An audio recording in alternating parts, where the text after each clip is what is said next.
ইসরায়েলের জন্য বড় দুঃসংবাদ। এবার ভয়ঙ্কর রূপে ফিরছে ইরান। মধ্যপ্রাচ্য যেন আবারও উত্তপ্ত হয়ে উঠেছে। সাম্প্রতিক ইরান ইসরায়েল সংঘাতের পর অনেকেই ধারণা করেছিলেন ইরান সামরিক ও অর্থনৈতিক দিক থেকে ভেঙে পড়েছে, কিন্তু সেই ধারণা এখন ভ্রান্ত প্রমাণিত হচ্ছে। একের পর এক কৌশলগত চমক দেখিয়ে ইরান বুঝিয়ে দিচ্ছে তারা শেষ হয়ে যায়নি, বরং ফিরছে আরো ভয়ঙ্কর রূপে।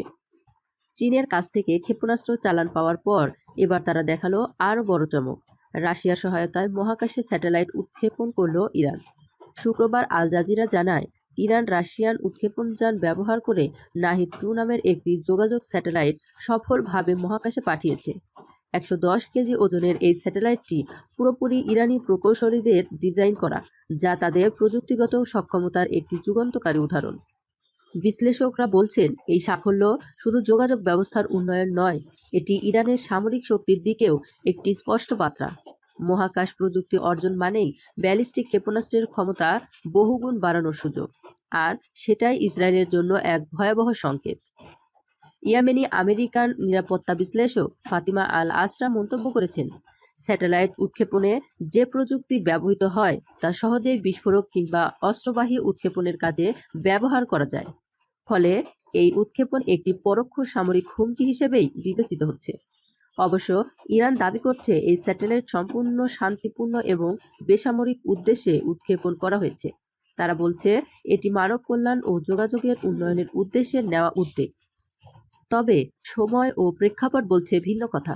ডোনাল্ড ট্রাম্প যখন ইরানকে লক্ষ্য করে হামলার হুমকি দিচ্ছেন, ঠিক তখনই রাশিয়ার সহায়তায় ইরানের মহাকাশ অভিযানে নামা পশ্চিমাদের মনে সন্দেহ আরও গভীর করে তুলেছে। সব মিলিয়ে বিশ্লেষকদের মতে ইরান আবার সেই পুরনো ভয়ঙ্কর চেহারায় ফিরে আসছে। আর এই প্রত্যাবর্তন শুধু ইসরায়েল নয়, গোটা পশ্চিমা বিশ্বের নিরাপত্তা কাঠামোকে নতুন করে চ্যালেঞ্জের মুখে ফেলেছে।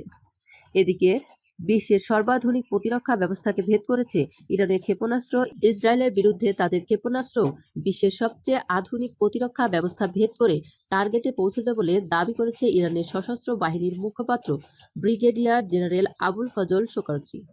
কোম শহরে আয়োজিত এক অনুষ্ঠানে তিনি বলেন, যুদ্ধের প্রথম রাতেই গুরুত্বপূর্ণ কয়েকজন কমান্ডার নিহত হলেও ইরানের মহাকাশ বাহিনী পশ্চিমা বিশ্ব নির্মিত প্রতিরক্ষা ব্যবস্থার বাধা অতিক্রম করে দখলকৃত ভূখণ্ডের গভীরে সুনির্দিষ্টভাবে আঘাত হানে। জেনারেল শোকরচি জানান, ইরানের ক্ষেপণাস্ত্র ও ড্রোন হামলা প্রতিহত করতে মার্কিন যুক্তরাষ্ট্র, জার্মানি, যুক্তরাজ্য ও ফ্রান্সের তৈরি শত শত যুদ্ধ বিমান, উন্নত রাডার ও বিমান প্রতিরক্ষা ব্যবস্থা প্রায় ১২০০ কিলোমিটার জুড়ে মোতায়েন ছিল। কিন্তু এসব প্রতিরক্ষা ব্যবস্থা উপেক্ষা করে ইরানের ক্ষেপণাস্ত্র উত্তরের সীমান্ত থেকে শুরু করে দক্ষিণ পর্যন্ত নির্ধারিত লক্ষ্যবস্তুতে পৌঁছাতে সক্ষম হয়েছে। তার ভাষায়, ইহুদিবাদী সরকার ১ সপ্তাহের মধ্যে ইরানের অবকাঠামো ধ্বংস করার লক্ষ্যে মার্কিন সমর্থন ও জার্মানি, ইংল্যান্ড ও ফ্রান্সের উন্নত অস্ত্র ব্যবহারের মাধ্যমে ইরানি সামরিক নেতৃত্বকে হত্যার পথ নেয় এবং এর মাধ্যমে দেশকে বিভক্ত করার কৌশল গ্রহণ করে। যুদ্ধের সপ্তম দিনে ইসরায়েল যখন পরাজয়ের মুখে পড়ে, তখন তারা যুক্তরাষ্ট্রকে সরাসরি যুদ্ধে অংশ নেওয়ার অনুরোধ জানায়। কিন্তু সামরিক শক্তি সর্বোচ্চ মাত্রায় ব্যবহার করেও তারা লক্ষ্য অর্জনে ব্যর্থ হয়। তিনি আরও বলেন, নবম দিনে এসে ইসরায়েল কার্যত যুদ্ধ চালিয়ে যাওয়ার ক্ষমতা হারিয়ে ফেলে।